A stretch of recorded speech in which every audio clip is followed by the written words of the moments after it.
Informasi dari RRI Manado, RRI Gorontalo, RRI Tahuna, dan RRI Talaut dalam Lintas Magota.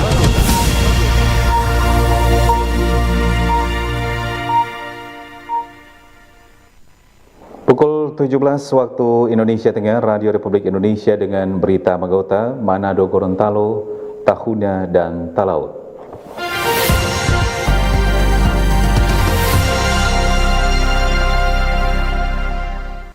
Selamat sore pendengar dan pemirsa, kita jumpa lagi dalam Lintas Magota untuk kesempatan hari ini bersama saya Michael Chia. Kami awali dengan informasi dari RRI Manado. Polsek kawasan Bandara Samratulangi Manado kembali menggagalkan keberangkatan 14 orang warga asal Sulawesi Utara yang akan ke Kamboja dan mereka diamankan saat berada di ruang tunggu bandara.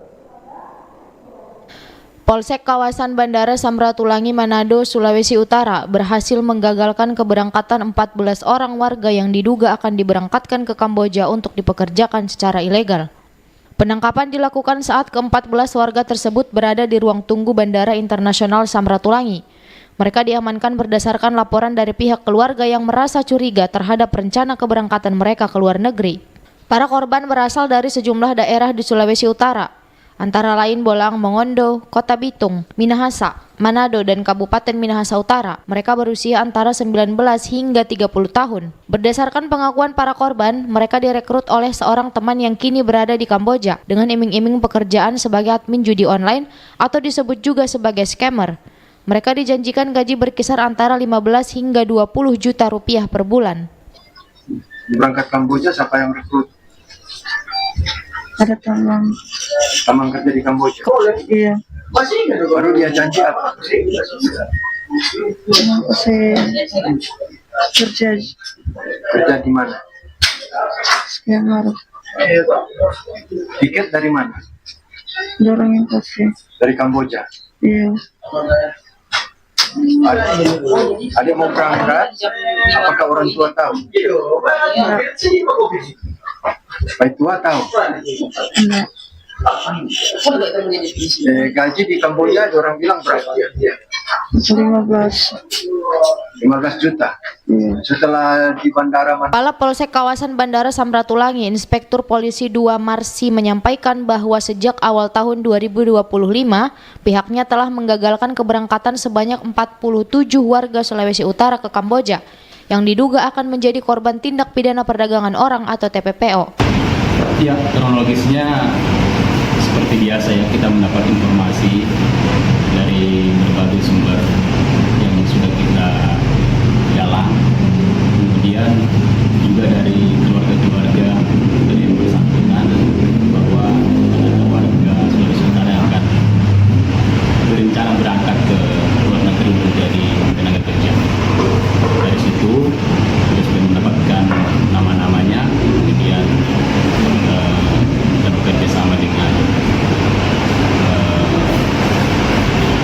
pihak maskapai di bandara untuk cek nama-nama yang bersangkutan. Usai dimintai keterangan, ke-14 warga tersebut akan dipulangkan dan diserahkan kembali kepada pihak keluarga masing-masing. Rani Oktavia melaporkan.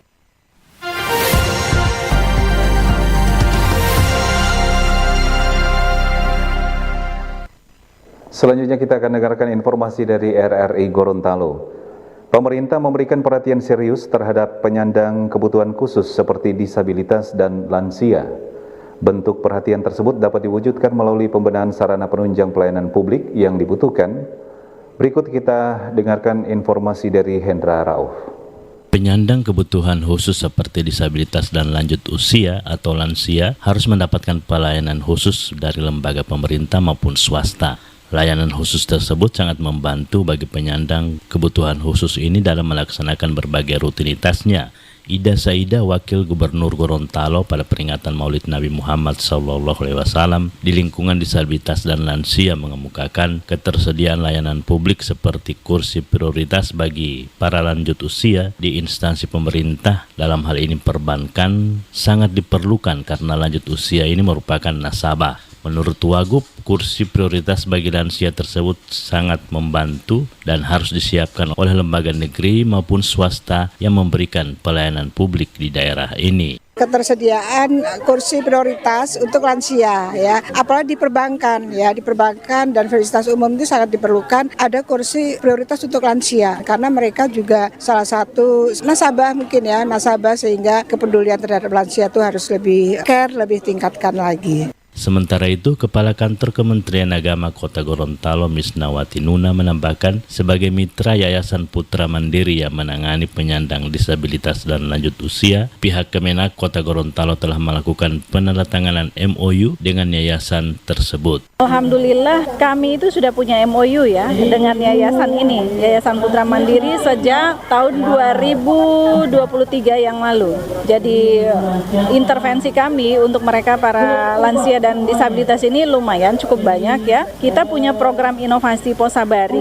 Posabari itu artinya bersabar, tapi ini ada akronim dari program belajar agama dengan sabar dan ikhlas gitu. Nah, sasaran penyuluhan agama ini yang kita berikan kepada mereka yang ada di lapas. Jadi mereka kan keterbatasannya karena mereka di kerangkeng gitu kan ya. Kemudian lansia karena keterbatasan umur mereka, ada yang udah matanya payah, kakinya payah dan seterusnya. Dan apalagi disabilitas, maksud saya lebih-lebih lagi mereka punya keterbatasan. Menurut Misnawati, pelaksanaan program ini terus dievaluasi oleh pihak Kementerian Agama serta para penyuluh yang ada di tiap kecamatan sekota Gorontalo. Dari Gorontalo, Hendra Raup RRI terus mengudara untuk Indonesia.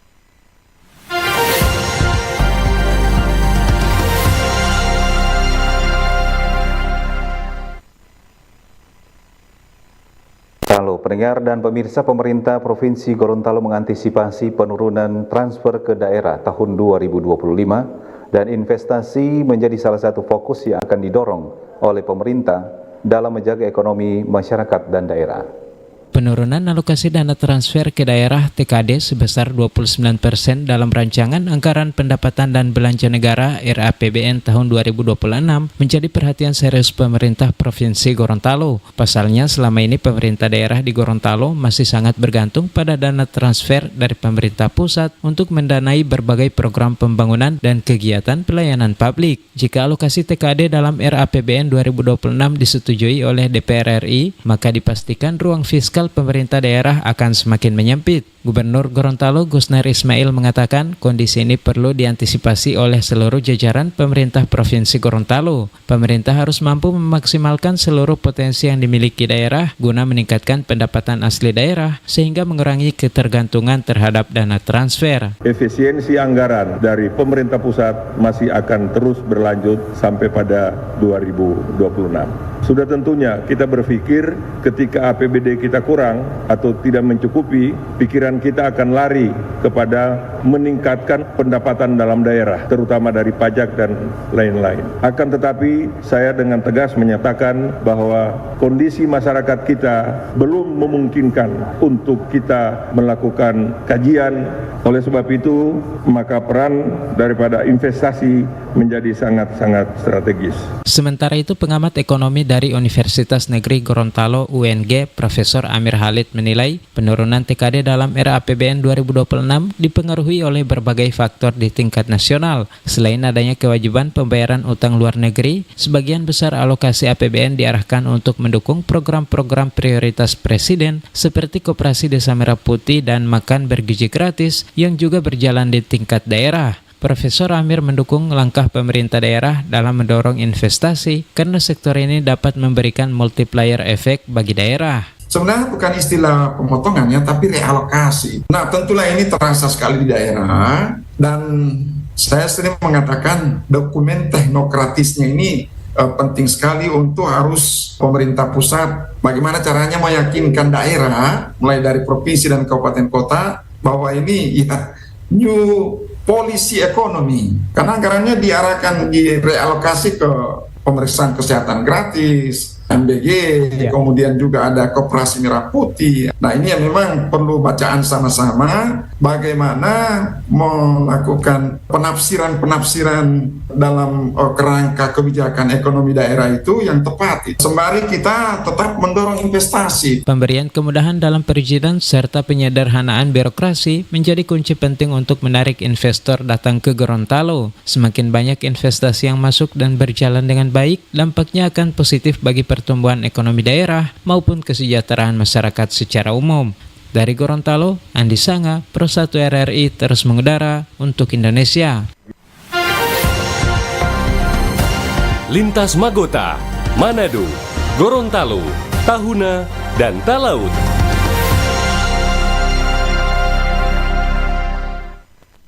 Dan selanjutnya kita akan dengarkan informasi dari RRI Tahuna. Pendengar dan pemirsa, meski efisiensi anggaran, namun pos Linmas Kelurahan Tona 2, Kecamatan Tahuna Timur tetap eksis. Kita akan dengarkan informasi dari Tengki Alexander Dalengkade. Meski efisiensi anggaran, namun Linmas Kelurahan Tona 2, Kecamatan Tahuna Timur, Kabupaten Kepulauan Sangihe tetap eksis. Lurah Tona 2, Fenty Padensolang diwawancarai RRI di ruang kerjanya Selasa 9 September 2025 menuturkan Linmas Tona 2 masih aktif, hanya saja terkendala masalah personil. Alasannya, dari tahun 2021, Linmas Kelurahan Tona 2 sebanyak 20 orang, memasuki tahun 2024 berkurang menjadi 10 orang. Ketika memasuki tahun 2025, karena efisiensi anggaran, tinggal 4 orang. Diakui Lurah Fenty Padensolang, meski tinggal 4 orang Linmas, namun tugas pemantauan dan pengamanan rutin dilakukan mulai dari pukul 19.00 WITA sampai 01.00 dini hari. Dan masuk 2025 ini tinggal 4 orang, karena mengingat efisiensi anggaran. Terus dari pembayaran efisiensi anggaran ini, 4 orang ini dia per bulan dia kena 300.000, Pak. Tetapi jam kerjanya itu dari jam 7 sampai jam 1 malam. Tapi kita lebih fokus ke pusat-pusat keramaian, khususnya taman kota dan sebagian rumah jabatan bupati dan penduduk-penduduk di sekitar RT 1-2. Dia untuk hari Senin sampai hari Kamis dia 1 orang. Nanti Jumat sampai Minggu itu 2 orang. Lanjut dikatakannya, wilayah yang menjadi konsentrasi pemantauan dan pengawasan Linmas Tona 2, yakni tempat keramaian, kompleks rumah jabatan Bupati dan Wakil Bupati, dan rumah warga. Lurah Padensolang berharap tahun 2026 personil Linmas Kelurahan Tona 2 ditambah, bahkan insentif juga diperhatikan. Alexander Dalengkade melaporkan.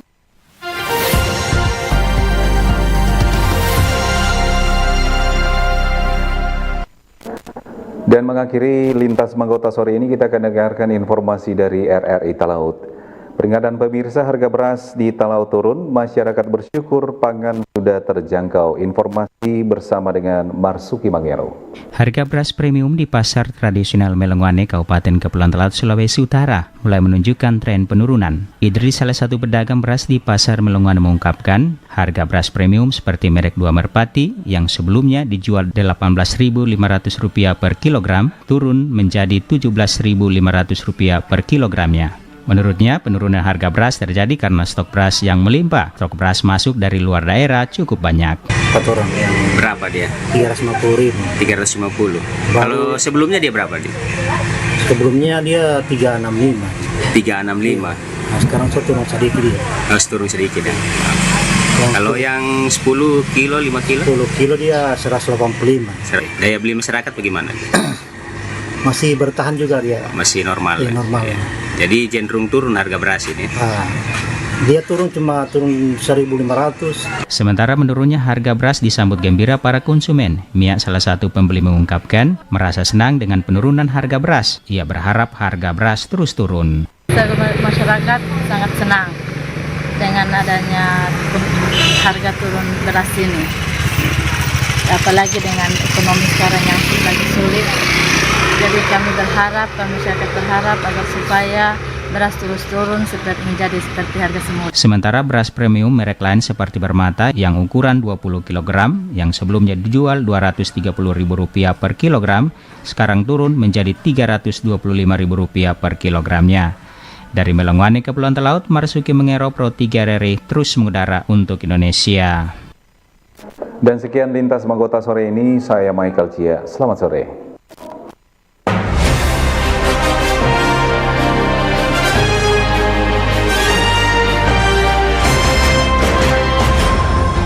Demikian informasi dari RRI Manado, RRI Gorontalo, RRI Tahuna, dan RRI Talaut dalam Lintas Magota.